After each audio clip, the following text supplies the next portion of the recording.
There is a story in the North American boreal forest that carries its own rules. In many of the communities that have kept it longest, you are not supposed to tell it in summer. You wait until the snow has sealed the land and the nights run long, and even then, the old storytellers will step around the name itself, the way you step around thin ice. The story belongs to the hungry months. February, when the caches run low. March, when the game has moved on and the ice will not break. The old accounts say that is when it comes, something out beyond the firelight that was a person once, before a winter like this one. It stands taller than the trees it moves between. It is thinner than anything alive has a right to be. And it is hungry in a way that has nothing to do with food anymore. For more than 3 centuries of written record, and far longer in memory, the peoples of the northern forest have watched winter close over the land and told their children the same things. Stay fed, stay generous, stay human.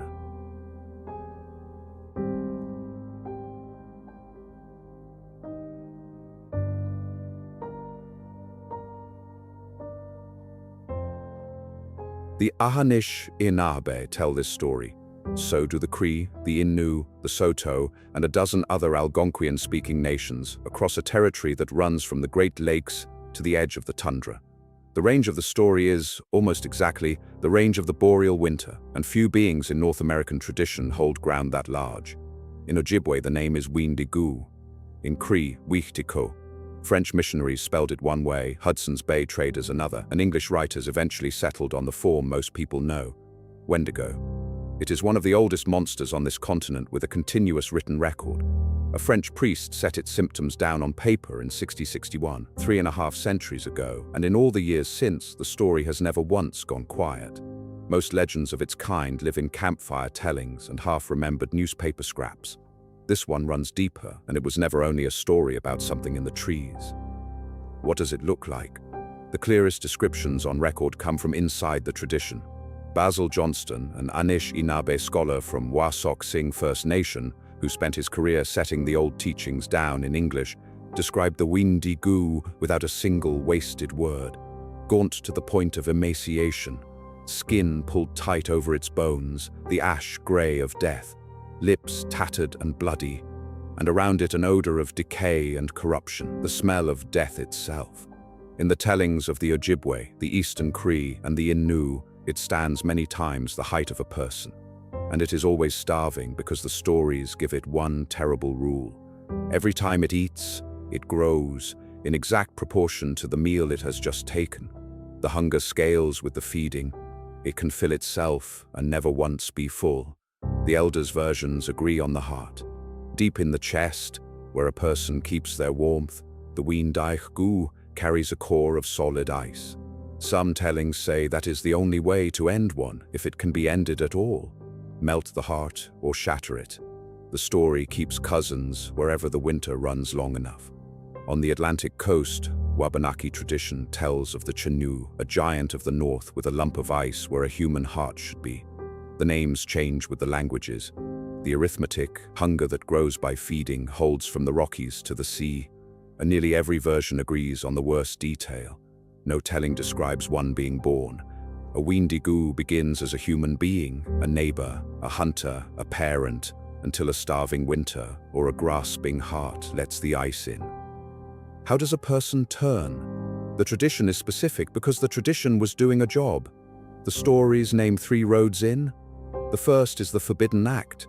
In a starving camp, with the drifts too deep to hunt and the fish gone from under the ice, a person who ate the dead to survive was believed to open the door. The second is the dream. The spirit could visit in sleep in the weakest weeks of late winter and begin the turning from inside. And the third road needs no famine at all. Greed, hoarding food while a neighbor starved, taking more than a fair share, feeding yourself first and always. The tradition treats that appetite and the monster's appetite as the same thing at different ages. Against all 3, the communities of the winter forest kept working defenses. Generosity first and always, the sharing of meat as a survival law. The stories themselves told to children in the dark season like an inoculation. And in famine times, among the Anishinaabe, the Cree, and the Ojibwe, a ceremonial dance, Wendigos kanji mo win, masked dancers circling the drum backward, mocking the hunger to blunt its power. The last one recorded on the United States side was danced at Lake Wendigo on the Leech Lake Reservation in Minnesota, and the tradition faced its hardest case without flinching. When someone was believed to be turning, and the medicine and the watching failed, the accounts say the person would sometimes ask to die before the hunger finished its work. The old tellings treat that death as a mercy and a duty, the community's last protection and the turning person's last human choice. And the tellings do not treat the turned as villains exactly. They are mourned. A Wendigo was somebody's father, somebody's daughter, and the stories carry that grief in plain sight. None of this was decoration. For the people of the winter forest, the Wendigo was a working part of how a community survived February. A story with a job. The paper trail starts early. In 1661, Jesuit missionaries in the Upper Great Lakes country recorded that people in the winter camps were being seized by an ailment unknown to European medicine. The relations of that year describe a hunger the priests could only call more than canine, and they wrote down what the afflicted were said to crave. That page is 3.5 centuries old. Then came the fur trade, and the name walked into the ledgers. For 200 years, the Hudson's Bay Company pushed families deep into the bush on long winter trap lines, and when the caribou failed or the rabbit cycle crashed, whole camps starved a long way from help. In those winters, the company's own post journals and letters pick up the word. Factors recorded in their bookkeeping hand that a family had come in from the bush afraid of one of their own, that a man in the winter camps had stopped eating and started raving, that someone had been killed out there in the snow because the people who loved him said the ice had taken him. By the late 1800s, the story had crossed out of the forest and into print. Mission reports carried it south. Frontier newspapers set Wendigo accounts from the trapline country beside the train schedules and the grain prices as news, and in 1910 the story found the writer who would carry it around the world.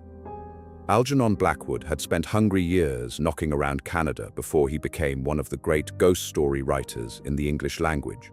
In 1910, he published The Wendigo, a long tale about a moose hunting party deep in the Ontario bush and a guide who smells something on the night wind that no animal makes. In Blackwood's telling, the creature rides the sky and calls its victims by name, and the man it takes is heard high above the trees, screaming about his burning feet of fire as the thing drags him across the heavens. The story became a classic of weird fiction. Lovecraft praised it, anthologies reprinted it for a century, and Blackwood's spelling of the name, Wendigo, became the one the world knows. The 20th century took it from there. In 1973, it walked into Marvel Comics as a roaring, white-furred giant strong enough to fight the Hulk. Stephen King set it walking the woods behind the burial ground in Pet Sematary in 1983. In 2013, the television series Hannibal dressed it in the shape most of the internet now pictures, a black figure, wrong and thin, crowned with antlers. The video game Until Dawn put it in 10 million living rooms in 2015, all teeth and scream. And in 2021, the film Antlers gave it a deer's skull and a burning heart and let it loose in a dying Oregon town. Search the name tonight, and that is what comes back. Antlers, a skull, long fingers like winter branches, 10,000 trail camera clips and October explainer videos, all wearing the same borrowed face. 3.5 centuries on paper, longer in memory, and the story has done nothing but grow, which, if you remember the rule from the old tellings, is exactly what it is supposed to do. The more it feeds, the hungrier it gets. That is the legend, as 3.5 centuries have told it. And here, this story leaves every other story on this channel behind. The question at the bottom of it, what was out there in the winter, was put on trial, in real courtrooms, more than once, with lives in the balance. Open the record. File 1. In the spring of 1879, a Cree trapper walked into the Catholic mission at St. Albert near Edmonton, alone. His name was Kaki Si Kuchin, rendered in English as Swift Runner. He had guided for the Northwest Mounted Police, a capable and well-liked man before whiskey pulled him under. He told the priests his family had starved in the winter camps, and the winter of 1878 to 79 had truly been merciless. Families across the region had starved. But Swift Runner had come out of the bush well-fed, and his account kept shifting. Police followed him to his camp northeast of Fort Saskatchewan and found the remains of his wife and 5 of his children.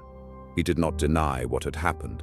He said a wîhtikôw spirit had entered him during the winter and driven a hunger that food could not answer. Testimony gathered for the trial put a stocked Hudson's Bay post within reach of that camp. This was not survival at the last extremity, and the court did not treat it as such. He was tried at Fort Saskatchewan that summer, with the proceedings translated into Cree and convicted of murder. On the 20th of December 1879, Swift Runner was hanged at the Mounted Police Barracks, the first judicial execution in what is now the province of Alberta.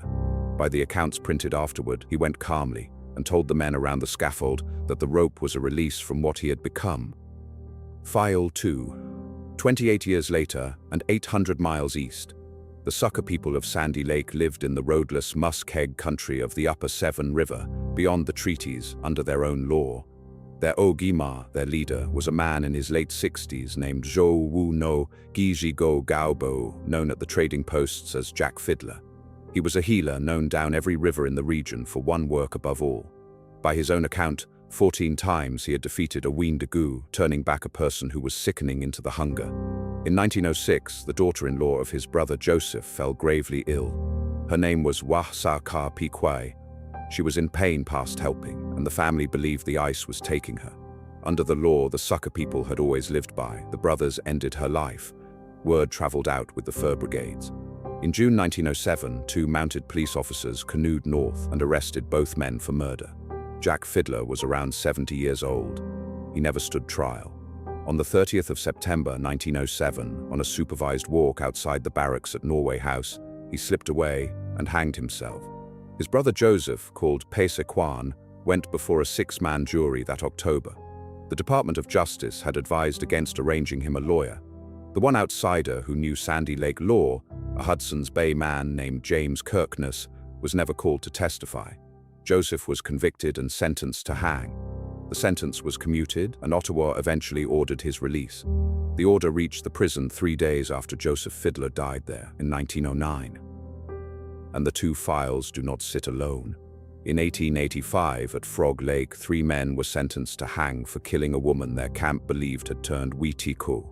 A telegram from Ottawa stopped the executions with days to spare, and the sentences became prison terms. In 1896, the Frontier Press covered a killing at Trout Lake as ordinary news, Wendigo in quotation marks, right in the headline. In 1899, a case from the lesser Slave Lake country went to a jury in Edmonton. For 30 years, the pattern held, communities acting under famine law and courts answering with murder law. The trials left a question sitting in the record. What exactly had taken hold of the people at the center of these cases? The 20th century's first answer came from psychiatry.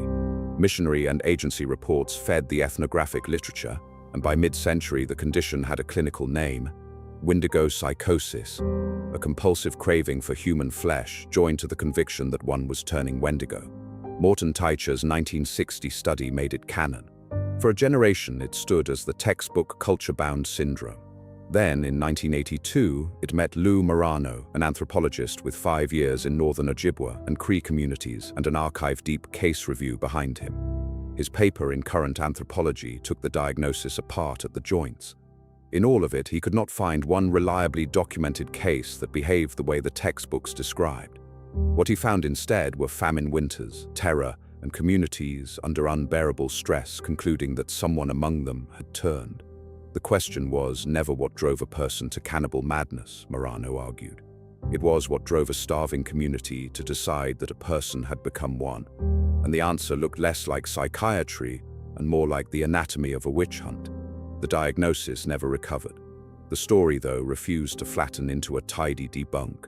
In 2009, the historian Nathan Carlson went back into the record of the Athabasca country, the same region and era as the Swift Runner case, working from unexamined documents and Cree and Métis oral histories. People in those records did sicken in a particular way. They raved. They refused all food. In several documented cases, They begged their families to kill them. Carlson agreed the textbook psychosis fails as a category, then argued something harder to sit with. The condition is in the record. No outside theory yet accounts for it. It may only make sense from inside the world that named it. One correction remains, and it is the one standing in most viewers' heads right now. Nothing in the tradition has antlers. They appear nowhere in Johnston's descriptions, nowhere in the Cree and Ojibwe tellings, nowhere in the court records, and nowhere in Blackwood. The image the internet carries, the deer skull, the crown of bone, the branch-thin fingers, was assembled in living memory by authors with names. Blackwood gave the creature the wind in 1910, and the critic Joe Nazar A. has argued he gave it something else too, a rhetoric that turned a living tradition into a stock template for a savage, haunted North. Marvel built it a monster body in 1973. The designers of Hannibal hung antlers on it in 2013, until Dawn sharpened it into a jump scare, and Antlers finished the skull in 2021. The scholar Francesca Amy Johnson has written about what the finished product gets used for. A villain that white protagonists can defeat over and over on land the story was taken from. Internet folklore has also shelved it next to the Skinwalker, a being from Dikhne tradition on the far side of the continent, related to the wîhtikôw by nothing except the misfiling. So weigh it the way this channel weighs everything, as three separate claims that only look like one. First, the tradition. That claim stands beyond argument. It is documented continuously since 1661, in its own languages, in the Fur Company ledgers, in 2 court files, and in 100 years of scholarship. A coherent moral institution built for the deadliest months of the boreal year. Second, the events underneath it. The starvation winters happened. The deaths happened on both sides of the law, and the court records hold their names. What was happening inside the minds of the dying is the one place the record still argues with itself. Morano's witch hunt sociology on one side, Carlson's untranslatable condition on the other. Third, the modern sightings. The trail camera clips and roadside encounters that circulate every October describe the movie creature, antlers and all. They begin after the movies. They match the films rather than the tradition, and none has produced a track, a bone, or a frame that survived examination. Of those 3 claims, the first is unshakable, the second is unsettled in an honest way, and the third belongs to the history of cinema. The verdict, held open where honesty requires it. Nothing in 3.5 centuries of records supports a giant in the winter forest. No remains, no photograph, no physical trace, and the modern image dissolves on contact with its own bibliography. What deserves to be taken just as seriously is nearly everything else in this story. The tradition, which watched famine do things to human beings that outside observers took another 3 centuries to find words for. The 2 court files, which record real deaths, and a collision between 2 systems of law in which the indigenous defendants never once stood on level ground. And the idea at the story's core, because the people who own it have never let it retire. Jack Forbes, the Powhatan Raynarpe scholar, defined wîhtikôw in 1979 as the consuming of another's life for one's own private purpose or profit, and read empires by that light. Robin Wall, Kimmerer, the Potawatomi botanist, carries it into the present in braiding sweetgrass, writing that Wendigo footprints are easy to find now, wherever taking outruns need. The nations that first told this story never needed it to have a body. They needed it to have a name. 3.5 centuries on, the name still fits. This channel travels to the edges of the map and reports back on what the records actually hold. If this story was worth your evening, the next case file is already open on the desk. Subscribe and bring a light. Some of these stories are best told in winter.